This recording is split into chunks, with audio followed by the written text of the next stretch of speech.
আসসালামু আলাইকুম রহমতুল্লাহি ওবরকাতুহু। সম্মানিত দর্শক,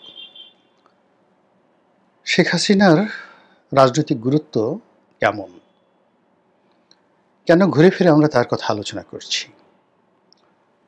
তার স্বর্ণভাণ্ডার, তার অর্থভাণ্ডার, তার বাসভবন, তার বিলাস ভ্রমণ, তার প্রাতঃভ্রমণ, কিংবা তিনি যে বৈকালিক ভ্রমণ করেন দিল্লির লোদি গার্ডেনে, কেন আমরা এগুলো নিয়ে এত আলোচনা করছি? কেন তাকে আমাদের চিন্তা চেতনা থেকে বাদ দেওয়া যাচ্ছে না? কেন তিনি আমাদের ভয়, আতঙ্ক, প্রেম, ভালোবাসা, শ্রদ্ধা, একটা বিশাল জনগোষ্ঠীর মধ্যে যে রসায়ন তিনি তৈরি করে রেখেছেন, সেই রসায়ন থেকে আমরা কেন বের হতে পারছি না? এখন যারা ক্ষমতায় আছেন তারা কেন শেখ হাসিনার যে, যাকে বলা হয় তার বেঁচে থাকা, তার নিরাপদ থাকা, ভারতে বসে তার কথাবার্তা বলা, বিভিন্ন টেলিভিশনে গিয়ে, পত্রপত্রিকাতে যে অডিও ফুটেজ বা লিখিতভাবে বক্তব্য দেওয়া, এটা কেন বর্তমান সরকারের জন্য একটা বিরাট হুমকির কারণ হয়ে দাঁড়িয়েছে? কেন আগামী দিনগুলোতে সেটা বিএনপি বলেন, জামাত বলেন, এনসিপি বলেন, যারা ক্ষমতায় আসবে, তারা আওয়ামী লীগের নাম শুনতে পাচ্ছে, বা রিফাইন্ড আওয়ামী লীগের কথাও তাদের অনেকের কাছে গ্রহণযোগ্য। কিন্তু যখনই শেখ হাসিনার নাম আসছে, শেখ রেহানার নাম আসছে, শেখ পরিবারের নাম আসছে, সজীব ওয়াজেদ জয়ের নাম আসছে, কিংবা পুতুলের নাম আসছে, এবং একটা ট্রেডিশনাল আওয়ামী লীগের রাজনীতিতে ফিরে আসার প্রসঙ্গ আসছে, তখন সবার মাথা কেন গরম হয়ে যাচ্ছে? এই বিষয়গুলো যদি আপনাকে বুঝতে হয়, যেটা নিঃসন্দেহে সরকারের যারা লোকজন আছে তারা তো বুঝেনি। আপনাকে আল মুকাদ্দিমা, বিখ্যাত একটি দার্শনিক বই, রাজনীতির ইতিহাসের, যাকে বলা হয়, এটিকে আপনি দ্য পলিটিক্যাল বাইবেল বলতে পারেন, রাজনীতির ইতিহাসের বাইবেল হিসেবে আল মুকদ্দিমা এই গ্রন্থটিকে বিবেচনা করা হয়, যার লেখকের নাম ইবনে খালদুন। তো ইবনে খালদুন তার সেই বই থেকে, মানে এখানে আমি একটু জাস্ট শেখ হাসিনাকে বর্ণনা করতে গিয়ে ৩টা বইয়ের ঘটনা বলি। দ্য হিরোডোটাসের দ্য হিস্ট্রিয়া বইটি, মানে ইতিহাস যদি আপনি না জানেন, আপনি কখনো ইনুস সাহেবকে চিনবেন না, শেখ হাসিনাকে চিনবেন না। ইলেন মাস্ককে জিজ্ঞাসা করা হলো যে, আপনি তো ফিজিক্সের ছাত্র বা ফিজিক্স খুব ভালোবাসেন, তো একজন জিজ্ঞেস করলেন যে আমার ছেলে কি ফিজিক্সে পড়বে কিনা? তখন সে বলল যে না, আপনার ছেলে যে সাবজেক্টেই পড়ুক না কেন, তাকে যদি জীবনে সফল হতে হয় তাকে ইতিহাস পড়তে বলবেন। ইলেন মার্কসের কথা। ইতিহাস না পড়লে আপনি বুঝবেন না। কাজেই হিরোডোটাসের বইটা কেউ যদি রাজনীতি করতে চান, রাজনীতি বুঝতে চান, শেখ হাসিনা, ডক্টর মোহাম্মদ ইউনূস বা রাজনৈতিক যে সকল পলিটিক্যাল লোকজন রয়েছে তাদেরকে নিয়ে আলোচনা সমালোচনা করতে চান, এই বইটি শতবার পড়তে হবে, অ্যাগেন অ্যান্ড অ্যাগেন, এভরিডে। কেউ যদি আইন কানুন নিয়ে পড়তে চান, আইন কেন হয়, কিভাবে হয়, তাহলে দুটো বই তাকে পড়তে হবে। দুটো বই, মানে ১ নম্বরে যেটা আছে সেটা হলো the first constitution of human history by Solon, Greek দার্শনিক সোলোন, যিনি পৃথিবীর ইতিহাসে প্রথম সেই সংবিধান রচনা করেছিলেন। সেটার প্রেক্ষাপট ইতিহাস, এবং সেই বইটা পড়তে হবে। আর কোড অফ নেপোলিয়ন, এই বইগুলো পড়তে হবে। আর ইসলামী তাহজিব তমদ্দুন এবং এগুলো যদি পড়তে হয় তাহলে আপনাকে হিদায়া পড়তে হবে। হিদায়া, ইমাম মালিক রহমতুল্লাহ আলাইহে রচিত হিদায়া পড়তে হবে। তো এনিওয়ে, এখন এই যে রাজনীতির যে মানুষের আশা, আকাঙ্ক্ষা, উইল ফোর্স, মানুষের রাজনৈতিক যে একত্র হওয়া, বিদ্রোহ করা, যুদ্ধ, মানে যা কিছু মানুষের মধ্যে রাজনীতি সংক্রান্ত যে বিষয়গুলো তৈরি হয়, পয়দা হয়, কেন হয়, কি কারণে হয়, সেটা আল মুকাদ্দিমা গ্রন্থে সেই ইবনে খালদুন অসাধারণভাবে বর্ণনা করেছেন। তো তিনি পারস্যে বসে যে বইটি রচনা করেছেন, তারও বহু আগে চাণক্য তার অর্থশাস্ত্রে কিঞ্চিত আলোচনা করেছেন, নট ইন ডিটেইলস। তারপর ম্যাকিয়াভেলির দ্য প্রিন্স তিনি আলোচনা করেছেন, কিন্তু এতটা সুন্দরভাবে নয়, ইন ডিটেইলস নয়। আর কনফুসিয়াস বলেন, মাস্টার সানজু বলেন, তারা যে সমস্ত বিষয় আলোচনা করছেন তাও আল মুকাদ্দিমার মতো না। এই বইটিতে আপনি বুঝতে পারবেন যে কেন শেখ হাসিনা মরবেন না, যেভাবে তার পিতা মারা যাচ্ছেন না, তার পিতাকে মারা যাচ্ছে না, তিনি দেহত্যাগ করেছেন, ইন্তিকাল করেছেন, কিন্তু মানুষের মনোমস্তিষ্কে বঙ্গবন্ধুর যে প্রতিচ্ছবি, তার যে বিশ্বাস, তার যে চেতনা, তিনি জীবিত অবস্থায় যা ছিলেন না তার চেয়ে আরও শতগুণ শক্তিশালী হয়ে পড়েছেন। তাই তার যে মানবিক ভুলগুলো ছিল, ত্রুটিগুলো ছিল, অসংখ্য তার মানে যাকে বলা হয় ত্রুটি, তছনছ করে দিয়েছেন অনেক কিছু। কিন্তু কেন লোকজন বারবার সেই বিষয়গুলোকে ধামাচাপা দিয়ে বঙ্গবন্ধুকে নিয়ে নাচানাচি করছেন? এই বিষয়গুলো বুঝতে হলে আল মুকদ্দমা পড়তে হবে, আল মুকাদ্দিমা পড়তে হবে। তো সেই আল মুকাদ্দিমার যে মূল থিওরি, সেটা হলো যে আপনি যদি একটা রাজনৈতিক গোত্র তৈরি করতে পারেন, এ ক্লাস, এ সোসাইটি, বাংলাদেশে একমাত্র আওয়ামী লীগ একটা গোত্র তৈরি করতে পেরেছে, সোসাইটি, যে গোত্রটা একেবারে অ্যাবসলিউটলি হোমোজেনিয়াস, চিন্তা, চেতনা, খাদ্য, অভ্যাস, কথাবার্তা সব কিছুতে তাদের মধ্যে যে সিমিলারিটি দেখবেন, এই মাস পিউপিল, এই সিমিলারিটি বিএনপির মধ্যে নাই, জামাতের মধ্যে নাই, সিপিবির মধ্যে নাই, বাসদের মধ্যে নাই। অন্যান্য যে সকল রাজনৈতিক শক্তিগুলো বিভিন্ন সময় বাংলাদেশে গঠিত হওয়ার চেষ্টা করেছে, একাধিকবার ভেঙে চুরে তছনছ হয়ে গেছে, কিন্তু আওয়ামী লীগ অক্ষত থেকে গেছে। এর কারণ হলো তারা সবার আগে একটা গোত্র তৈরি করতে পেরেছিল, আরব বেদুইনদের মতো করে। এরপরে সেই গোত্রের লোকদের মধ্যে তারা ঠিক একজন নেতা বানাতে পেরেছে সবসময়, এবং এই নেতাটা শুরু হয়েছে হোসেন শহীদ সরওয়ার্দিকে দিয়ে। যখন তিনি নেতা ছিলেন, তার বাইরে আওয়ামী লীগের লোকজন দুনিয়ার কাউকে চিনতেন না। আসলেন বঙ্গবন্ধু, তাকে ছাড়া আওয়ামী লীগের লোকজন কিচ্ছু চিনতেন না। এরপরে যারাই আসছেন, নেতৃত্বে বসছেন, সেটা জিল্লুর রহমান সাহেব হোক, আমিনা রহমান সাহেবা হন, জহুরা তাজউদ্দিন হন, মানে আওয়ামী লীগের নেতৃত্বের শীর্ষ পর্যায়ে যারা বসেছেন প্রেসিডেন্ট অথবা সেক্রেটারি রূপে, এই পুরো যে গোত্রের যে প্রীতি, যেভাবে তারা গোত্রটা গঠন করেছিল, এবং সেই গোত্র গঠনে আমি ডিটেলস বলবো, আমি জানি এই বিষয়গুলো, আমি যেহেতু এই বইটা পড়েছি আর আওয়ামী লীগের কর্মকাণ্ড দেখেছি।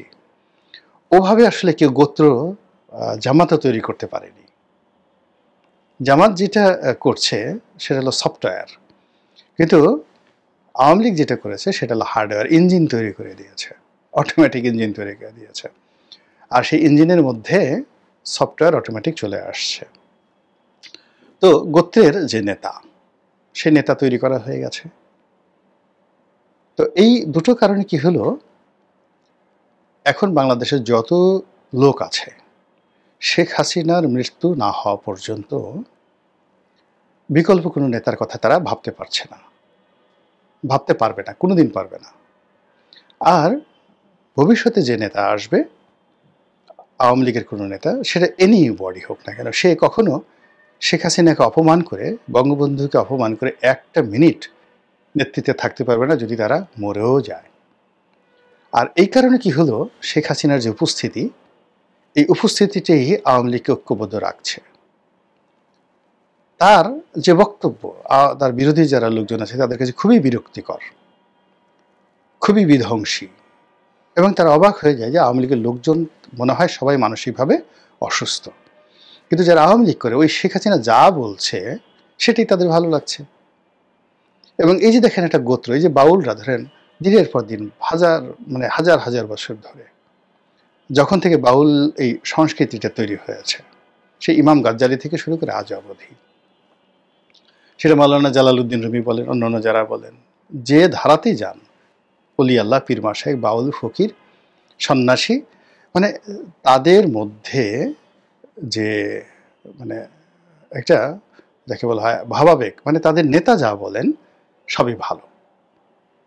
এটা একটা মানসিক রোগ বলেন, এটা প্রবৃত্তি বলেন, যা কিছু বলেন, আপনি এর বাইরে আপনি করতে পারবেন না, যেতে পারবেন না। ৮৮ পীর সাহেবের ধরেন ২ কোটি মুরিদ আছে, আপনি যতই সমালোচনা করেন না কেন, তাদের কাছে ৮৮ পীর সাহেব অলৌকিক ব্যক্তিত্ব। পীরজাদা মুস্তফা আমির ফয়সাল, জাকের পার্টির প্রধান, তিনি তাদের নেতা, আপনি এর বাইরে তাকে নিতে পারবেন না। আপনি চরমোনাইতে যান, এরপরে যাকে বলা হয় শর্ষিনাতে যান, একই অবস্থা। আরবিতে এটাকে বলা হয় এজহারে তাজাল্লুল। মানুষের মধ্যে সহজাতভাবে আনুগত্য প্রদর্শন করার জন্য যে প্রবৃত্তি থাকে, ওটাই এজাহারে তাজাল্লুল। এবং এই এজাহারে তাজাল্লুলের কারণে মানুষ বিভিন্ন গোত্র এবং সম্প্রদায়ে বিভক্ত হয়ে যায়। ধর্মীয় সেক্টরে যেমন বিভক্ত হয়ে যায়, কিন্তু রাজনীতির ক্ষেত্রে যে এজাহারে তাজাল্লুল, এটা এত মারাত্মক, যেই কারণে একটি রাজবংশ হাজার বছর ধরে পৃথিবী শাসন করছে। আজকে মোর দ্যান 2000 ইয়ার্স জাপানের সম্রাট, তার বংশ, সূর্য বংশ, জাপান শাসন করছে। আজকে 1000 বছর ধরে থিওডর রাজবংশ ব্রিটেন শাসন করছে। ইউরোপের প্রায় সব দেশে এরকম রাজতন্ত্র আছে 300, 400, 500 বছরের। তো এটা আপনি পরিবর্তন করতে পারবেন না। তো সেই দিক থেকে আওয়ামী লীগের যে স্থায়িত্ব, এটি ডক্টর মোহাম্মদ ইউনূস, আসিফ নজরুল, তারা কিয়ামত পর্যন্ত চেষ্টা করেও লাভ হবে না, পারবেন না তোমরা এই কাজ করতে। তো এই কারণে শেখ হাসিনাকে যে তারা দেখছেন, শুনছেন, প্রতিটি মুহূর্তে তাদের কাছে অসহ্য মনে হচ্ছে। কিন্তু অবস্থা হলো যে শেখ হাসিনা যদি এখন মারাও যান, ফাঁসি হয়ে যায়, জেল হয়ে যায়, ঘুরে ফিরে যিনি আসবেন না কেন, তিনি এই শেখ হাসিনা নীতি আদর্শ এইভাবে করে তার এই এজাহারে তাজাল্লুলের, আওয়ামী লীগের নেতাকর্মীদের যে এজাহারে তাজাল্লুল, তাদেরকে যদি রাখতে হয়, ঠিক সেম কাজ করতে হবে। আপনি গিয়ে দেখবেন যে রাজনীতিতে যে একরুখা মনোভাব যা কিছু আছে, হোসেন শহীদ সোহরাওয়ার্দী, তারপরে মাওলানা ভাসানী, কিংবা বঙ্গবন্ধু শেখ মুজিবুর রহমান বা শেখ হাসিনা, 19-20 কোনো পার্থক্য নাই। শুধু আগের ঘটনাগুলো আমরা জানি না, এই জন্য শেখ হাসিনাকে আমাদের মনে হচ্ছে যে সে খুবই রুক্ষ, কিন্তু পরিস্থিতি সবার জন্যই সেম ছিল। এখন এই যে শেখ হাসিনা ভারতে বসে যা কিছু করছেন, এটা বর্তমান যারা সরকারে আছেন তাদেরকে কোনো অবস্থাতেই স্বস্তি দিচ্ছে না।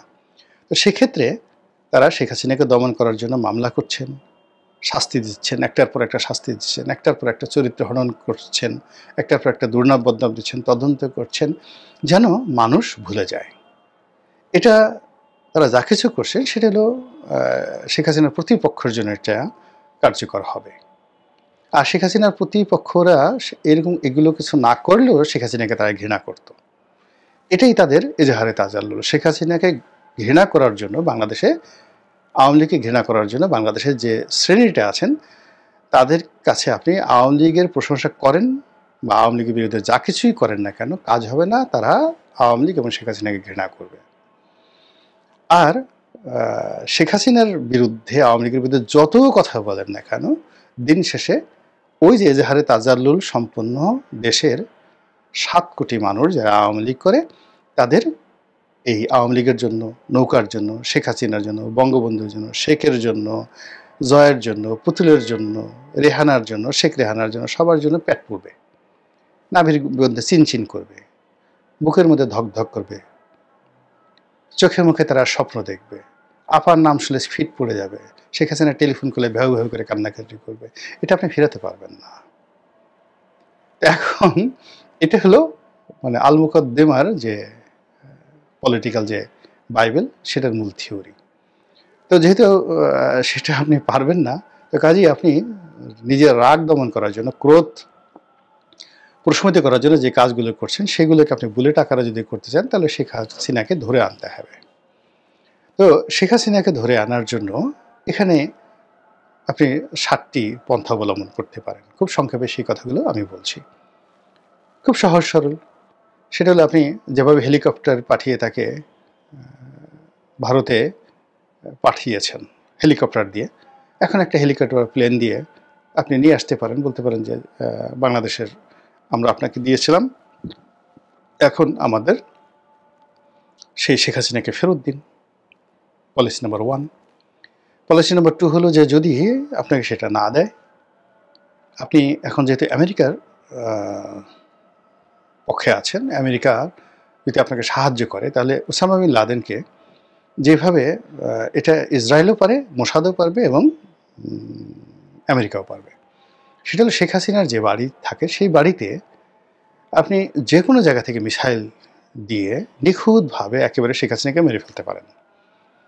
যেভাবে ইরানের প্রেসিডেন্টকে মারা হয়েছে, যেভাবে ইরানের সামরিক কমান্ডারদেরকে মারা হয়েছে ইসরায়েল থেকে দুর্নিয়ন্ত্রিত, এইভাবে আপনি ক্ষেপণাস্ত্র নিক্ষেপ করে মারতে পারেন।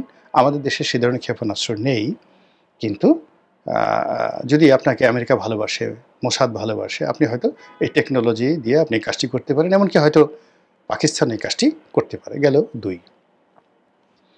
3 নম্বর হলো যে আপনি যদি সত্যি মনে করেন যে ভারতের মতো একটা শক্তিকে আপনি পরাজিত করতে পারবেন পাকিস্তানের সহযোগিতা নিয়ে, চীনের সহযোগিতা নিয়ে, তো সেক্ষেত্রে চীন এবং পাকিস্তানের সাহায্য সহযোগিতা নিয়ে আমাদের সামরিক শক্তিটা এমন করতে পারেন যে আমাদেরকে যদি টিকতে হয় তাহলে তো শেখ হাসিনার স্বপ্নকে ভুলাতে হবে। এই জন্য যুদ্ধ ঘোষণা করা যেতে পারে ভারতের বিরুদ্ধে, এবং যুদ্ধ লাগলে ভারত এমনি কিন্তু অত সাহসী না, ভীত সন্ত্রস্ত। তো কাজেই যুদ্ধে যদি আপনি দিল্লিতে 4-5টা বোমা ফেলতে পারেন, কলকাতাতে বোমা ফেলতে পারেন, তারপরে ত্রিপুরা, আগরতলা, এই সমস্ত এলাকায় কিছু এলাকা যদি দখল করে নিতে পারেন, সঙ্গের সাথে তারা কিন্তু বন্দি প্রত্যাবর্তন যে চুক্তি আছে সেটা অনুযায়ী শেখ হাসিনাকে ফেরত দেবে। গেল 3। 4 নম্বর হলো যে ভারতের সঙ্গে আপনি বন্ধুত্ব করতে পারেন, খুব ভালো বন্ধুত্ব, নরেন্দ্র মোদীর সাথে বন্ধুত্ব করতে পারেন। নানা উপায় আছে, যেভাবে আপনি আমেরিকার সঙ্গে বন্ধুত্ব করছেন, ডেনমার্কের সঙ্গে বন্ধুত্ব করে বন্দর দিচ্ছেন।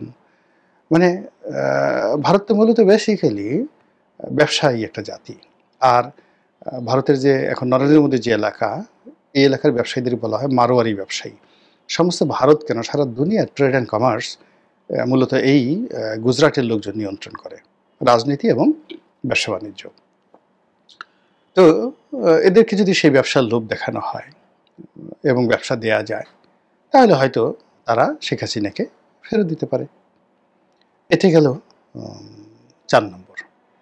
5 নম্বর হলো যে এখন তো বাংলাদেশে অনেক জীবন্ত টাটকা অলি আল্লাহ আছে, তো তারা বিশেষ বিরাট দোয়ার মাহফিল দিতে পারে। এবং কুফরি কালাম আমি বলবো না, এখানে দুটো ব্যাপার আছে। একটা হলো যে আপনি যদি সত্যিকার অর্থে শেখ হাসিনাকে পাপী মনে করেন, তাপি মনে করেন, সারা দেশের যারা নেক বান্দা, তো তারা যদি জাতীয় ঈদগার ময়দান থেকে শুরু করে একদিন নাজাত দিবস পালন করে সারা বাংলাদেশে, এবং এই দিন তারা আল্লাহর সাথে বলে যে আল্লাহ, আমাদের এই দেশের জন্য শেখ হাসিনা খুবই অকল্যাণকর, তুমি ভালো জানো, শেখ হাসিনা ভালো না আমরা ভালো, আমরা আজকে এই সবাই বসলাম ভালো মানুষ, আমরা তোমার কাছে দোয়া করছি আল্লাহ, তুমি আজকে এই আমাদেরকে মেরে ফেলো, আমাদের উপর ঠাটা ফেলো, অথবা শেখ হাসিনাকে মেরে ফেলো। এরকম ঘটনা কিন্তু আপনার আমল একিন ভালো থাকলে অনেক ক্ষেত্রে আল্লাহ রাব্বুল আলামিন এরকম ঘটনা ঘটিয়ে দেন, ব্যক্তির ক্ষেত্রে, সমাজের ক্ষেত্রে, রাষ্ট্রের ক্ষেত্রে বহু ইতিহাস রয়েছে। তো সেক্ষেত্রে ডক্টর মোহাম্মদ ইনুস, জনাব আসিফ নজরুল, রেজওয়ানা, আলী রিয়াজ সাহেব, বদিউল আলম মজুমদার, তারপর শেষে অন্যান্য যারা আছেন, তাদের নেতৃত্বে সেই বায়তুল মোকাররমে অথবা জাতীয় ঈদগাহে বসে এরকম একটা দোয়ার মাহফিল আয়োজন করা হতে পারে। আর সারা বাংলাদেশে তাদের সঙ্গে জামাতের আমির থাকলেন, সালাউদ্দিন সাহেব আছেন বিএনপি, তারা সবাই মিলে থাকলেন। তো সবাই মিলে মানে একেবারে সর্বদলীয় এরকম একটা দোয়ার মাহফিল আয়োজন করা যেতে পারে পজিটিভ অর্থে। নেগেটিভ অর্থে হলো যে এখানে যারা কালো জাদু বিশ্বাস করেন, বাস্তবের কালো জাদু বিশ্বাস করেন, বান টোনা জাদু বিশ্বাস করেন, সেই জিনিসগুলো চেষ্টা করা যেতে পারে, যেটা ভিন্ন ধর্মের। এরা তো মুসলমানরা এই কাজগুলো করে না, আমাদের যে দেশের হিন্দু, বৌদ্ধ, খ্রিস্টান, কাপালিক, পাহাড়ি উপজাতি, তারা এই জিনিসগুলো অনেকে প্র্যাকটিস করে, তো তারা এই জিনিসগুলো করতে পারেন। এই গেল 5 নম্বর। ৬ নম্বরে যেটা সেটা হলো শেখ হাসিনার এই যে আপনজন যারা আছে, অনেক সময় আছে না যে এরকম দেখবেন যে আ বাচ্চাকে ধরলে গাভী চলে আসে। এরকম একটা কথা আছে। তো সেই দিক থেকে শেখ হাসিনার যে প্রাণ ভ্রমরা যারা আছে, সেটা দেশে হোক, দেশের বাইরে হোক, মানে যেকোনো মূল্যে যদি তাদেরকে জিম্মি করা যায়, শেখ হাসিনার খুব দুর্বলতা আছে তাদের প্রতি। ভীষণ রকম দুর্বলতা আছে। তো এরকম অনেক লোক সিঙ্গাপুরে আছে, ভারতে আছে, ইংল্যান্ডে আছে। তো এখন এই সরকার তো একটা বিশ্ববিজয়ী সরকার। বিশ্বের বহু দেশের সাথে তাদের সম্পর্ক ভালো। ফলে তাদেরকে যদি জিম্মি করা হয় যে শেখ হাসিনা আত্মসমর্পণ না করলে তাহলে এটা হবে না। সেক্ষেত্রে শেখ হাসিনা একেবারে স্বেচ্ছায় আত্মসমর্পণ করতে পারে। আরেকটি আ একেবারে সর্বশেষ, সেটা কেবলই মাত্র আমেরিকা পারে। অর্থাৎ ডোনাল্ড ট্রাম্পের সঙ্গে যদি আপনার খুব ভালো সম্পর্ক থাকে, আর ডোনাল্ড ট্রাম্প যদি ঠিক তার যে এয়ারফোর্স ওয়ান, সেই যে তার যে ব্যক্তিগত বিমান,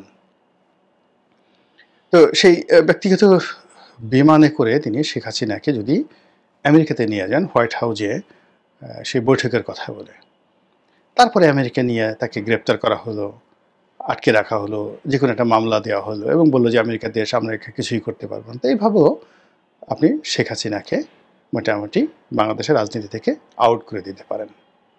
এখন এই যে কথাগুলো বললাম, এটা আপনি সিরিয়াসলি নিতে পারেন, ঠাট্টা মশকরা হিসেবে নিতে পারেন, অথবা খাজুরি আলাপ হিসেবে নিতে পারেন। কিন্তু তার আগে আমি যে কথাগুলো বললাম আওয়ামী লীগ সম্পর্কে, শেখ হাসিনার সম্পর্কে, আশা করি সেই বিষয়গুলো আপনারা বিবেচনা করবেন। আসসালামু আলাইকুম ওয়া রাহমাতুল্লাহি ওয়া বারাকাতুহু।